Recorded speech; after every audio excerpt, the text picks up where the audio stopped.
ने यह ऐलान किया। 13 तो 20 नवंबर तक दस दिए कि ऑड इवन सिस्टम लागू होएगा। प्रदूषण करके दिल्ली सरकार ने पाबंदियां लाइया ने।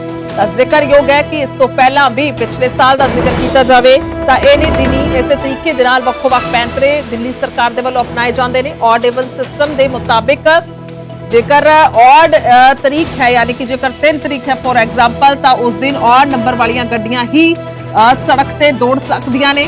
जेकर इवन उस दिन तरीक है तो उस हिसाब के नाल गड्डियां जिहड़ियां ने सड़क से दौड़ सकदियां ने। ते इस तरह का इस सिस्टम जिहड़ा है तैयार किया गया। हालांकि जो शुरुआत दे विच इस सिस्टम नूं लिआंदा गया सी सरकार दे वल्लों तो कई तरह के इस डिबेट्स चर्चा जिहड़ी है वो हुई सी और ये भी कई तरह के सवाल उठे सन कि इस दे नाल रोकिया जा सकता पॉल्यूशन नूं।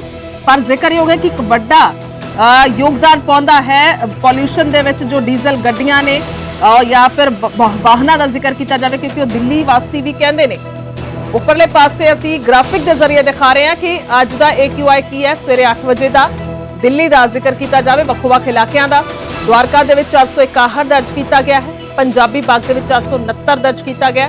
रोहिणी दे विच 478, अशोक विहार दे विच 397, जहांगीरपुरी दे विच 475, आनंद विहार दे विच सब तो ज्यादा 582 यानी कि बेहद ही ज्यादा गंभीर अजिहा है आनंद विहार दे विच AQI कि घर तो बाहर निकलना खतरे तो खाली नहीं है, जानलेवा है, कह सकते हैं। इस तरीके की स्थिति तक बनी हुई है।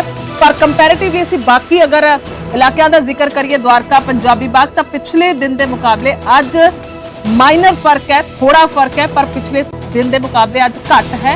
AQI इन्ना जरूर है तो यह स्थिति बनी हुई है। जो चूंकि ये संभावना दिख रही है कि दिवाली के बाद प्रदूषण का स्तर बढ़ सकता है, उसको देखते हुए दिल्ली के अंदर दिवाली के अगले दिन 13 नवंबर से 20 नवंबर तक एक हफ्ते का जो है वो ऑड इवन फार्मूला जो है वो दिल्ली में जो है लागू किया जाएगा। ये 13 दिवाली के अगले दिन 13 नवंबर से शुरू होगा और 20 तारीख तक वो चलेगा। उस एक सप्ताह के ऑड इवन की समीक्षा करके उस समय जो प्रदूषण की स्थिति होगी उसकी समीक्षा करके फिर आगे का निर्णय लिया जाएगा।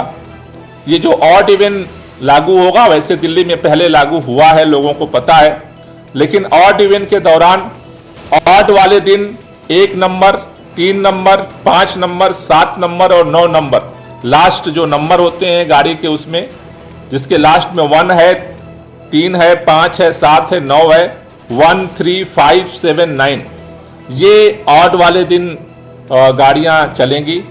और उसके साथ साथ इवन वाले दिन 0, 2, 4, 6, 8 लास्ट डिजिट के नंबर की गाड़ियां सड़कों पर चलेंगी। और ये दुर्भाग्यपूर्ण है कि पूरे उत्तर भारत में प्रदूषण की स्थिति सबके सामने है। कल भी दिल्ली से ज्यादा प्रदूषण खतरनाक स्थिति में ग्रेटर नोएडा में था।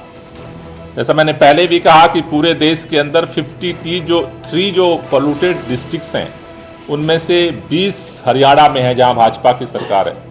लेकिन केंद्र की भाजपा की सरकार को मीटिंग बुलाना तो दूर, अभी तक पत्र का कोई जवाब भी भेजने की फुर्सत नहीं है। इससे आप अंदाजा लगा सकते हैं कि किस तरह भारतीय जनता पार्टी मतलब ऊपर केंद्र में भी वही स्थिति उत्तर प्रदेश के अंदर है, वही स्थिति हरियाणा के अंदर है। तो हमें उम्मीद थी कि इस बार काफी सक्रिय सहयोग मिलेगा क्योंकि पहले भी बैठक हुई थी, लेकिन अभी तक जिस तरह की निष्क्रियता दिख रही है उससे कहीं ना कहीं अफसोस हो रहा है। तो वक्-वक् AQI दिखा रहे हैं, हरियाणा का भी जिक्र कर रहे हैं। फरीदाबाद दे विच 500 AQI दर्ज किया गया है। अज का सवेर का 8 बजे का AQI है। तो गुरुग्राम दे विच 408 यानी कि 408 और सिरसा दे विच 315 और सोनीपत दे विच 196।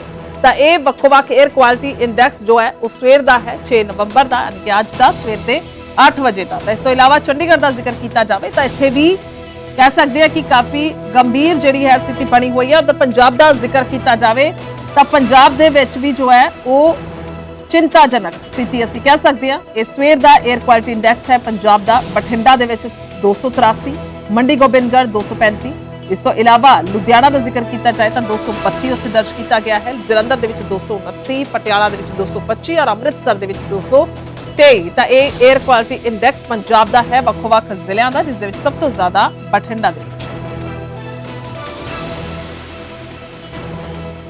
जो चूंकि ये संभावना दिख रही है कि दिवाली के बाद प्रदूषण का स्तर बढ़ सकता है, उसको देखते हुए दिल्ली के अंदर दिवाली के अगले दिन 13 नवंबर से 20 नवंबर तक एक हफ्ते का जो है वो ऑड इवन फार्मूला जो है वो दिल्ली में जो है लागू किया जाएगा। ये 13 दिवाली के अगले दिन 13 नवंबर से शुरू होगा और 20 तारीख तक वो चलेगा। उस एक सप्ताह के ऑड इवन की समीक्षा करके उस समय जो प्रदूषण की स्थिति होगी उसकी समीक्षा करके फिर आगे का निर्णय लिया जाएगा। ये जो ऑड इवन लागू होगा वैसे दिल्ली में पहले लागू हुआ है, लोगों को पता है, लेकिन ऑड इवन के दौरान ऑड वाले दिन 1 नंबर, 3 नंबर, 5 नंबर, 7 नंबर और 9 नंबर लास्ट जो नंबर होते हैं गाड़ी के, उसमें जिसके लास्ट में 1 है, 3 है, 5 है, 7 है, 9 है, 1, 3, 5, 7, 9 ये ऑड वाले दिन गाड़ियां चलेंगी। और उसके साथ साथ इवन वाले दिन 0, 2, 4, 6, 8 लास्ट डिजिट के नंबर की गाड़ियां सड़कों पर चलेंगी। और ये दुर्भाग्यपूर्ण है कि पूरे उत्तर भारत में प्रदूषण की स्थिति सबके सामने है। कल भी दिल्ली से ज़्यादा प्रदूषण खतरनाक स्थिति में ग्रेटर नोएडा में था। जैसा मैंने पहले भी कहा कि पूरे देश के अंदर 53 जो पोल्यूटेड डिस्ट्रिक्ट्स हैं उनमें से 20 हरियाणा में है जहां भाजपा की सरकार है। लेकिन केंद्र की भाजपा की सरकार को मीटिंग बुलाना तो दूर, अभी तक पत्र का कोई जवाब भी भेजने की फुर्सत नहीं है। इससे आप अंदाजा लगा सकते हैं कि किस तरह भारतीय जनता पार्टी, मतलब ऊपर केंद्र में भी वही स्थिति उत्तर प्रदेश के अंदर है, वही स्थिति हरियाणा के अंदर है।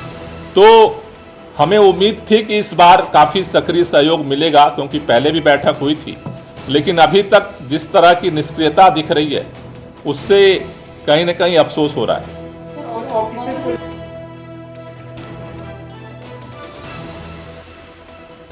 ਤਾਂ ऑड इवन सिस्टम की है, ये ਤੁਹਾਨੂੰ ਦਿਖਾ ਰਹੇ ਹਾਂ ਸਕਰੀਨ ਤੇ। ਆਖਰਕਾਰ ऑड इवन सिस्टम की है, हालांकि ਇਹ ਮੰਤਰੀ ਦੇ ਵੱਲੋਂ ਵੀ ਦੱਸਿਆ ਗਿਆ ਹੈ, ਗੋਪਾਲ ਰਾਏ ਨੇ ਜਾਣਕਾਰੀ ਦਿੱਤੀ ਹੈ। ऑड इवन ਨੰਬਰ ਜਿਹੜੇ ਨੇ ਉਹ ਵੱਖ-ਵੱਖ ਤਰੀਕੇ ਦੇ ਨਾਲ ਡਿਵਾਈਡ ਕੀਤੇ ਜਾਣਗੇ। ਜੇਕਰ ਕਾਰ ਦਾ ਅਖੀਰ ਦਾ ਨੰਬਰ ਜਿਹੜਾ ਹੈ ਉਹ 1, 3, 5, 7, 9 ਹੋਏਗਾ और तरीक उस दिन होएगी 13, 15, 17 या फिर 19 यानी कि ऑड होएगी, तो ਉਹੀ ਗੱਡੀ ਜਿਹੜੀ ਹੈ ਉਹ ਸੜਕ ਤੇ ਦੌੜ ਸਕਦੀ ਹੈ, ਬਾਹਰ ਨਿਕਲ ਸਕਦੀ ਹੈ। ਉਸ ਤੋਂ ਬਾਅਦ ਜੇਕਰ ਅਸੀਂ ਇਵਨ ਦਾ ਜ਼ਿਕਰ ਕਰਦੇ ਹਾਂ, ਜੇਕਰ ਕਾਰ ਦਾ ਨੰਬਰ ਆਖਰੀ ਦੇ ਵਿੱਚ 0, 2, 4, 6, 8 ਹੋਏਗਾ और तरीक उस दिन 14, 16, 18 या 20 होएगी, तो उस दे मुताबिक ਜਿਹੜੀ ਗੱਡੀ ਹੈ ਉਹ ਸੜਕ ਤੇ ਆ ਸਕਦੀ ਹੈ। ऑड इवन सिस्टम ਦੇ ਅਕੋਰਡਿੰਗਲੀ ਜਿਹੜਾ ਹੈ ਉਹ ਹੁਣ ਚੱਲਿਆ ਜਾਵੇਗਾ। ਦੀਵਾਲੀ ਤੋਂ ਬਾਅਦ ਦਿੱਲੀ ਸਰਕਾਰ ਨੇ ਫੈਸਲਾ ਕੀਤਾ ਹੈ। ਤਾਂ ऑड इवन सिस्टम ਦਾ ਅਸੀਂ ਜ਼ਿਕਰ ਕਰ ਰਹੇ ਹਾਂ ਕਿ ਆਖਰਕਾਰ ऑड इवन सिस्टम ਹੁੰਦਾ ਕੀ ਹੈ। ਤਾਂ ਇਸੇ ਦੇ ਤਰੀਕੇ ਦੇ ਨਾਲ ਹਾਲਾਂਕਿ ਇਸ ਨੂੰ ਲੈ ਕੇ ਬੜੀ डिस्कशन भी हुई, डिबेट्स भी हुई, जो शुरुआत दे विच दिल्ली सरकार ने एक तरीका लभ्या सी कि किस तरीके दे नाल पॉल्यूशन तो बचा जा सकता है। तो बहुत सारे लोगों ने इसका समर्थन किया, बहुत सारे ने विरोध किया, क्योंकि जिन्हां दे कोल मान लो कोई ऑड पिछे नंबर है, मान लो 3 नंबर है उन्होंने गड्डी दा और उन्होंने हर रोज अपने काम ते जाना है और कोई साधन उन्होंने घर दे विच, तां फिर वो गड्डी बाहर नहीं कढ सकते। सरकार दे रूल दे मुताबिक ਤਾਂ ਉਹ ਗੱਡੀ ਬਾਹਰ ਨਹੀਂ ਕੱਢ ਸਕਣਗੇ। ਤਾਂ ਇਸ ਤਰੀਕੇ ਦੇ ਨਾਲ ਲੋਕਾਂ ਦੀ ਵੱਖ-ਵੱਖ ਰਾਏ ਆਈ ਸੀ। ਤਾਂ ਦਿੱਲੀ ਵਿੱਚ ਪਾਬੰਦੀਆਂ ਲਗਾਈਆਂ ਗਈਆਂ ਨੇ, ऑड इवन लागू कर दिता गया है। दूसरा जिक्र करांगे कि दिल्ली दे विच स्कूल बंद किए गए ने, प्राइमरी स्कूल जिहड़े ने वो बंद किए गए ने।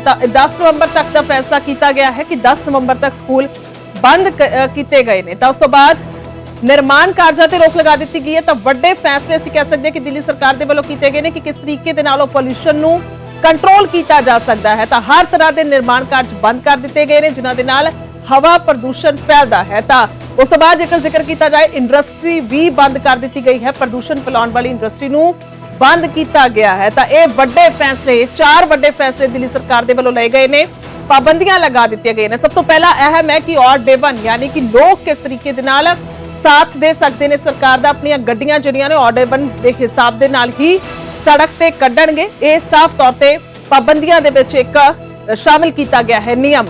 4 बेहद अहम पाबंदियां लगाई गई ने। स्कूल भी बंद हो गए ने, या कह सकते हैं कि दिवाली तो बाद ही स्कूल उम्मीद की जा सकती है कि खोले जाएंगे। और निर्माण कार्यां ते रोक लगी हुई है, इंडस्ट्री भी बंद कर दी गई।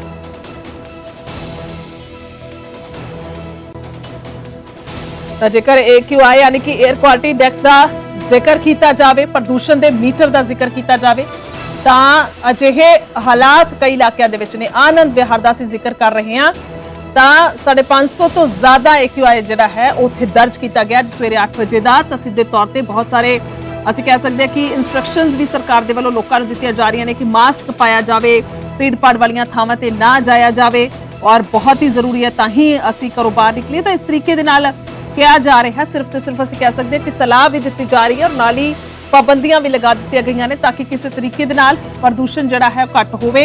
हालांकि इन्हीं दिन ही ज्यादा आके प्रदूषण जिहड़ा है वो बहुत ज्यादा वधदा है और समस्यावां भी हुंदियां ने, सियासत भी जिहड़ी है भखदी है, क्योंकि हर एक सरकार का अपना अपना तर्क है। हरियाणा का कहना हुंदा है कि पंजाब तो सानू समस्या है, तो दूसरे पासे दिल्ली और हरियाणा दे पंजाब दे अपने अपने तर्क ने।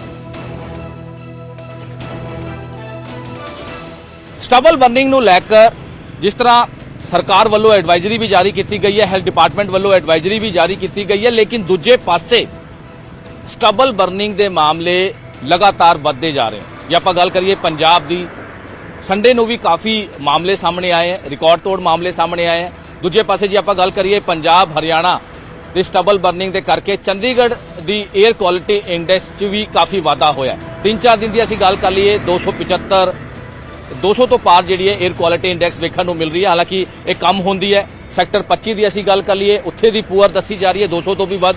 ਸੈਕਟਰ 53 ਦੀ 220-25 에ਅਰ ਕੁਆਲਿਟੀ ਇੰਡੈਕਸ ਜਿਹੜੀ ਹੈ ਉਹ ਵੇਖੀ ਗਈ ਹੈ। ਜੇ ਆਪਾਂ ਗੱਲ ਕਰੀਏ ਸੈਕਟਰ 15 ਦੀ, ਉੱਥੇ ਦੀ ਮੋਡਰੇਟ ਦੇਖੀ ਗਈ ਹੈ। ਤੇ ਕਹਿ ਸਕਦੇ ਹਾਂ ਕਿ ਚੰਡੀਗੜ੍ਹ 'ਚ ਵੀ ਇਹਦਾ ਅਸਰ ਜਿਹੜਾ ਉਹ ਜ਼ਰੂਰ ਵੇਖਣ ਨੂੰ ਮਿਲ ਰਿਹਾ ਹੈ। ਦੂਜਾ ਕਾਰਨ ਇਹ ਹੈ ਕਿ ਚੰਡੀਗੜ੍ਹ 'ਚ ਜਿਹੜੀ ਗੱਡੀਆਂ ਚੱਲ ਰਹੀ ਹੈ ਉਹਨਾਂ ਦਾ ਪੋਲਿਊਸ਼ਨ ਜਾਂ ਫਿਰ ਰੋਡ ਕਾਰਪੇਟਿੰਗ ਜਿਹੜੀ ਹੋ ਰਹੀ ਹੈ ਉਹਦਾ ਪੋਲਿਊਸ਼ਨ ਵੀ ਇੱਕ ਜਿਹੜਾ ਕਾਰਨ ਹੈ ਉਹ ਮੰਨਿਆ ਜਾ ਰਿਹਾ। ਲੇਕਿਨ ਦੂਜੇ ਪਾਸੇ ਪੰਜਾਬ 'ਚ ਇਸ ਸੀਜ਼ਨ ਦੀ ਅਸੀਂ ਗੱਲ ਕਰ ਲਈਏ ਕਾਫੀ ਜ਼ਿਆਦਾ ਮਾਮਲੇ ਸਟਬਲ ਬਰਨਿੰਗ ਦੇ ਆ ਰਹੇ ਹੈ, ਜਿਹਦੇ ਕਰਕੇ ਡਾਕਟਰਸ ਵੱਲੋਂ ਵੀ ਲਗਾਤਾਰ ਜਿਹੜੇ ਲੋਕ ਨੇ, ਕਿਸਾਨ ਨੇ, ਪਿੰਡ ਦੇ ਲੋਕ ਨੇ, ਉਹਨਾਂ ਨੂੰ ਐਡਵਾਈਜ਼ਰੀ ਜਾਰੀ ਕੀਤੀ ਗਈ ਹੈ ਕਿ ਕਿਸੇ ਵੀ ਤਰ੍ਹਾਂ ਦੀ ਜੇਕਰ ਤੁਸੀਂ ਘਰ ਦੇ ਦਰਵਾਜ਼ੇ ਖੋਲ ਰੱਖੇ ਹੈ ਤਾਂ ਤੁਸੀਂ ਬੰਦ ਕਰਕੇ ਰੱਖੋ। ਜੇਕਰ ਤੁਸੀਂ ਬਾਹਰ ਜਾਣਾ ਹੈ ਤਾਂ ਤੁਸੀਂ ਮਾਸਕ ਲਾਓ।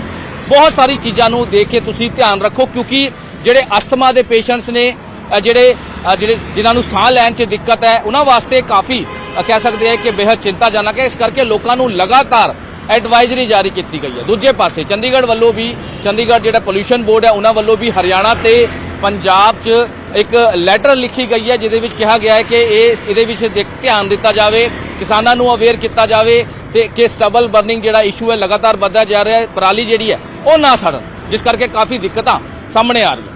ਸੰਗਰੂਰ ਦੇ ਖੇਤਾਂ ਦੇ ਵਿੱਚ ਖੜਿਆ ਤੁਹਾਨੂੰ ਦੱਸ ਦਈਏ, ਸੰਗਰੂਰ ਦੇ ਵਿੱਚ ਪਰਾਲੀ ਸਾੜਨ ਦੇ ਮਾਮਲੇ